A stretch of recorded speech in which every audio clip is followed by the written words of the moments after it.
Hello everyone, मैं रोहित आप सभी का माइनिंग क्लासेस में स्वागत करता हूं। आज मैं इस वीडियो पे पीट टॉप पीट बॉटम लेआउट से रिलेटेड कुछ क्वेश्चन बताने जा रहा हूं। और एक बात मैं कहना चाहूँगा कि अगर आप लोग एक्सेस टू मिनरल डिपॉजिट के 2 वीडियो नहीं देखा है तो लिंक डिस्क्रिप्शन में दिया हुआ है, आप लोग उससे पहले देखें, उसके बाद यह वीडियो को देखें। आज मैं कुछ इससे रिलेटेड कुछ क्वेश्चन लाया हूँ। जो लेआउट का मतलब है कि जो पीट टॉप पर मतलब सरफेस पे क्या अरेंजमेंट होती है माइंस के लिए, वो चीज़ सारे रिलेटेड मैं क्वेश्चन लाया हूँ। तो मैं कोशिश करूँगा कि आप लोग को अच्छा लगे और आज जानकारी मैं दूँ। अगर वीडियो को अच्छा लगे तो चैनल को सब्सक्राइब और लाइक और शेयर ज़रूर करें, अच्छा लगे तो। चलिए मैं बताता हूँ, शुरुआत करता हूँ इस वीडियो का। पहले नंबर पे क्या है, मैं इस टॉपिक में क्या क्या से रिलेटेड क्वेश्चन और कुछ टॉपिकें बताऊँगा। टिपलर क्या होता है, सेकंड मल्टी डेक केज क्या होता है, केज छूट गया है, तीसरा है एयरलॉक क्या होता है, और एक डिस्टेंस बिटवीन टू डोर। ठीक है, ये सब सारे मैं इस वीडियो पे बताऊँगा। चलिए पहले क्वेश्चन पे जाते हैं। एक लूस में कितने टब होते हैं, ये किस पे डिपेंड करता है। ठीक है, इसका ऑप्शन इस प्रकार है।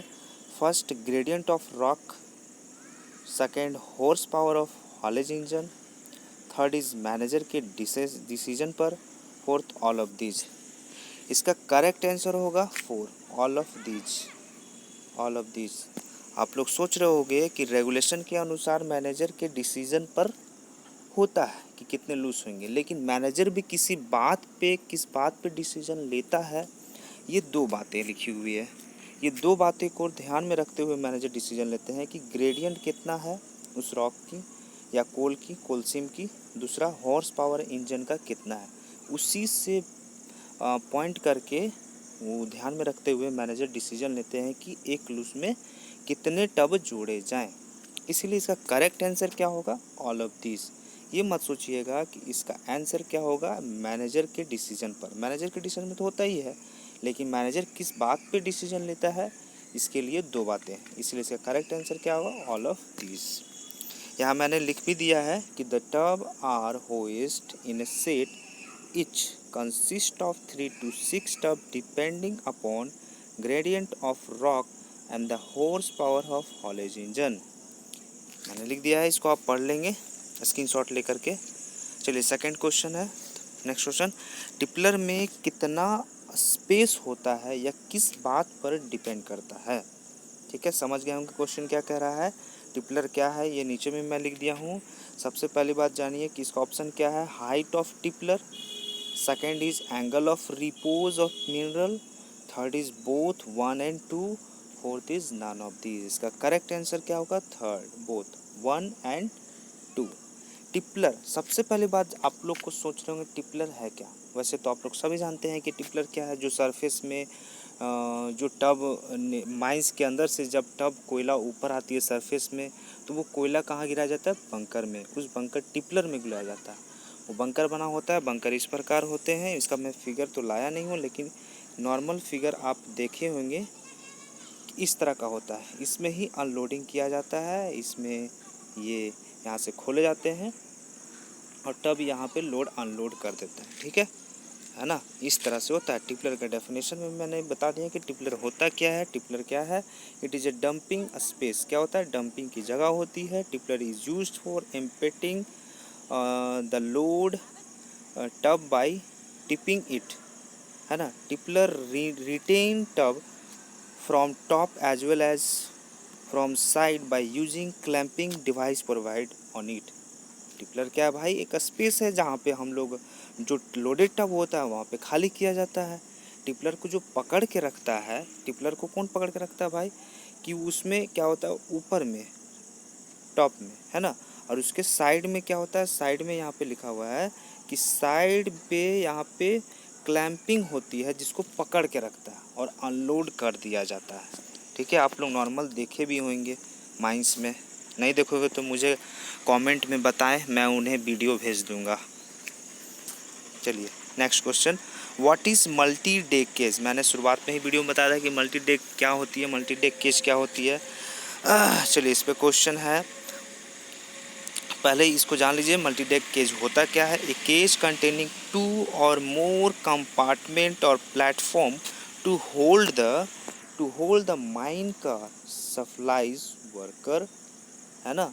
माइन कार का भी सप्लाई करता है और वर्कर का भी होता है। मतलब देखिए इस तरह से मान लीजिए एक बड़ा केज है, ठीक है।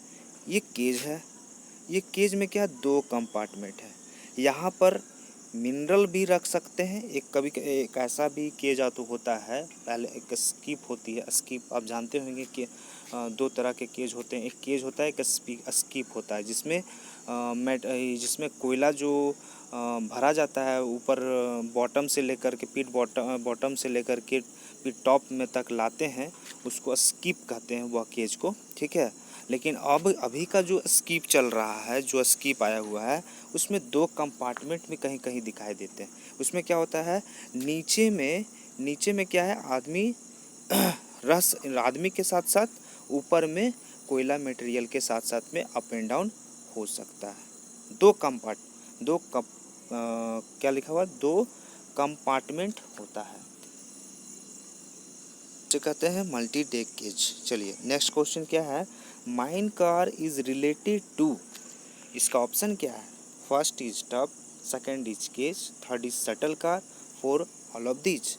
इसका करेक्ट आंसर इसका टब होगा, not cage not shuttle car. मैंने पिछले ही वीडियो पे सेकंड पार्ट में बताया था कि माइन कार एक टब होता है जिसकी कैपेसिटी 1.25 टन या उससे अधिक होती है, ठीक है। इससे क्वेश्चन ला दिया हूँ ताकि आप लोग को दिक्कत ना हो समझने में, और जो मैं वीडियो के दौरान बताया हूँ उसको क्वेश्चन में बना करके ला दूँ तो आप इजीली सॉल्व कर सकते हो कि बीच में जो वीडियो में बताया था उसका क्वेश्चन लाया हूँ, ठीक है। नेक्स्ट क्वेश्चन है, माइन कार में कितना लोड ले सकता है। ऑप्शन है, first greater than 1.25 ton, second is 1.25 ton, third is 1 ton, fourth is both 1 and 2। इसका तो करेक्ट आंसर आप जान ही गएंगे कि बोथ 1 and 2, 1.25 या उससे अधिक टन का जो लोड हो, जो कैपेसिटी की टब होती है, उसको हम लोग नॉर्मली उसको माइन कार में कैटेगराइज करते हैं। अब नेक्स्ट क्या है, rough haulage layout. Rough haulage का उसकी लेआउट क्या है, उससे जो रिलेटेड क्वेश्चन, इंपॉर्टेंट क्वेश्चन है जो बुक में दिए हुए हैं, उससे मैं क्वेश्चन ला करके आपको समझाने जा रहा हूँ, ठीक है। पहला क्वेश्चन क्या है, डाउन कास्ट शाफ्ट किस साइड में होता है ना। First option deep side, second is right side, third is both 1 and 2, fourth is none of this. इसका करेक्ट आंसर होगा first, that is deep side. Deep side में ही डाउन कास्ट शाफ्ट होती है।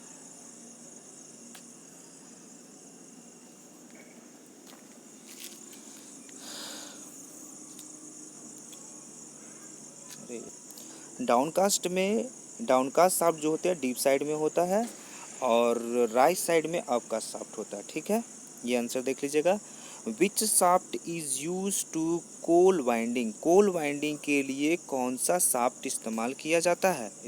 इसका ऑप्शन इस प्रकार है, first is down cast shaft, second is up cast shaft, third is air shaft and fourth is none of this. इसका correct answer क्या होगा, डाउन कास्ट शाफ्ट। कोल का वाइंडिंग किस शाफ्ट से किया जाता है, डाउन कास्ट शाफ्ट। जिस तरह से लॉन्गवाल में हम लोग पढ़े होंगे या आप लोग पढ़े होंगे HP सोनी किताब में कि जो कोल जो क्या कहते हैं, कोल जिस रास्ते से जाता है उस रास्ते को क्या कहते हैं, मेन गेट। और मेन गेट क्या होता है, वो इनटेक होता है जिसमें हवा माइंस के अंदर जाती है।